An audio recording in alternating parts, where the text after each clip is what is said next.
Alright, now I'm cooking the chicken. For the filling, I've added black pepper, salt, garlic powder, onion powder, poultry seasoning, some chicken bouillon, and some leftover peppers and onions from this morning. Alright, to a pot of boiling water, I've added about close to ½ a pound of New Mexico chilies, and we'll let those steam till they're nice and soft. We're using about a pound of cheese, and we have the mixed Colby with Monterey Jack.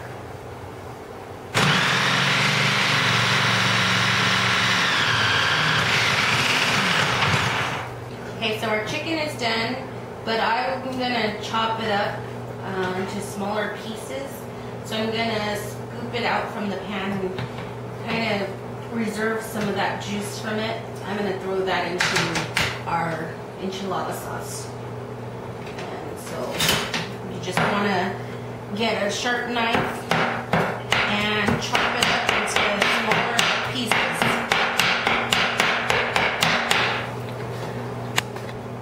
We chopped up about a pound of, it was a chicken breast. Our New Mexico pods are done, so we're going to strain them.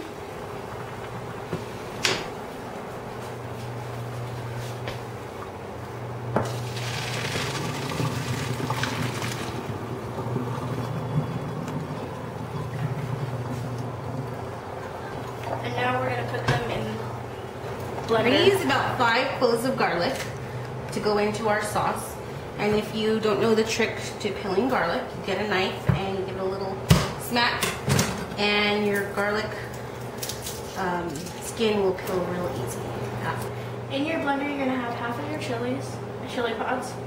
You're going to have half your garlic. You're going to have about 4 ounces of water.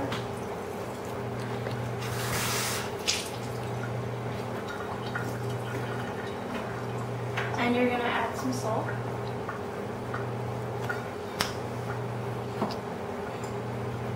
And you're going to blend this as much as possible. We're going to add about 4 more ounces of water.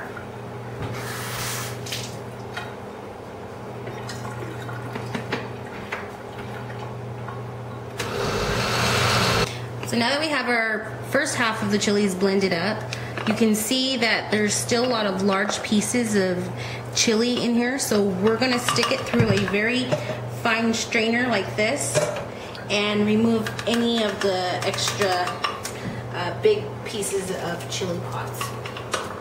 And this is probably the most time consuming of making this sauce. So we'll empty that in there, and then we can add some more water to it.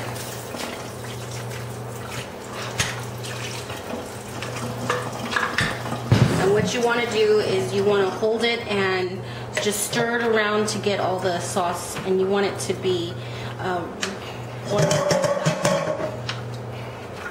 and you'll see how it looks when we're done. Alright, so when you start to see it get like this, where there's really nothing much coming out the bottom, you can go ahead and add some water to it and just mix it up again, and keep on doing that until you get it all the way through.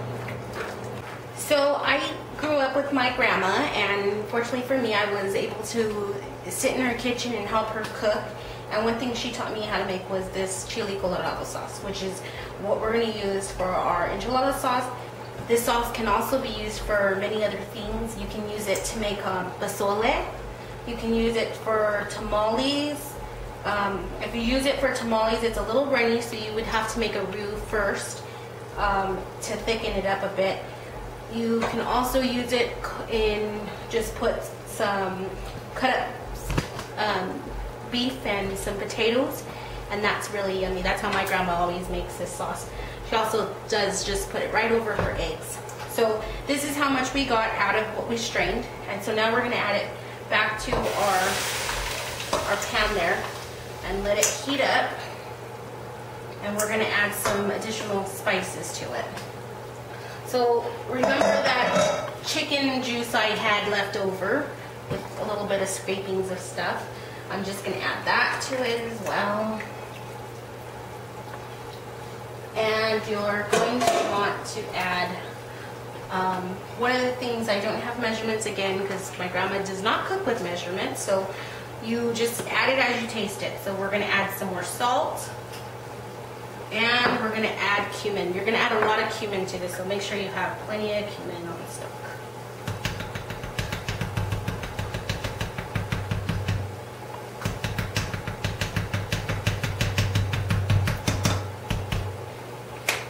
And we'll stir it, let it heat up again, and we'll taste it. One thing about this is you don't want to add too much, because as it heats up and those flavors come out, sometimes you might add a little too much and you can't take back. So be careful with your seasonings. So now I tasted it and I found that it does need some more salt. So I'm going to add some more salt to it and more cumin. You want that strong cumin flavor in there. It's already got the garlic flavor from when we blended our garlic in.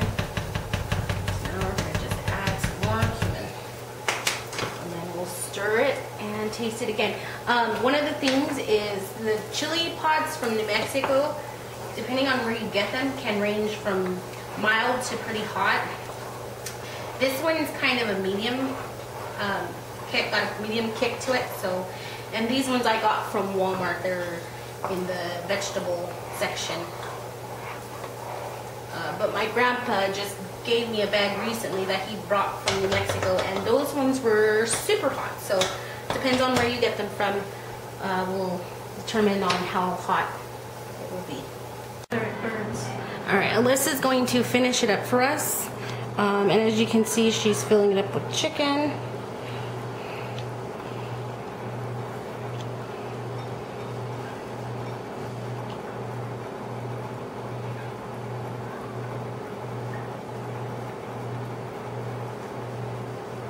And she'll continue all the way through.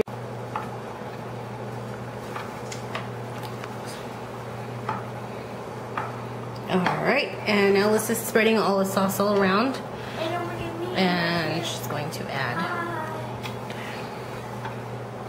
Hi, Nick. Hi. What are you guys doing down here? Making food. Ooh, can I make a tester? Of course. Yeah. During dinner time. And if you... That's good. Now she's going to top it off with some cheese. Right here? Oh, right there. And then she's going to add the remaining chicken.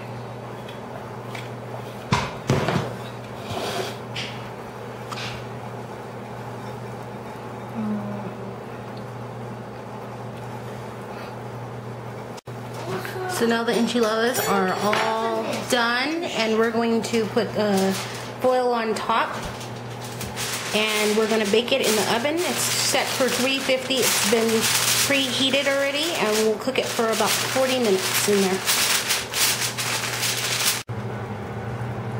So they've been cooking for about maybe 25 or so minutes.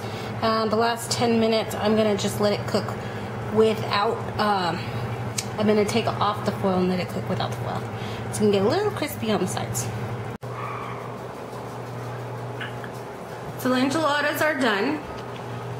And now I'm going to top them with some lettuce, some cotija cheese, which you can find in the Mexican aisle at your grocery store, and also some Mexican sour cream called crema mexicana. Can you see this plate? Alright, so I've cut out my enchiladas, and so I'm going to top it with some lettuce, and then I'm going to add the Mexican sour cream to the top of it, and then top it off with some cotija cheese.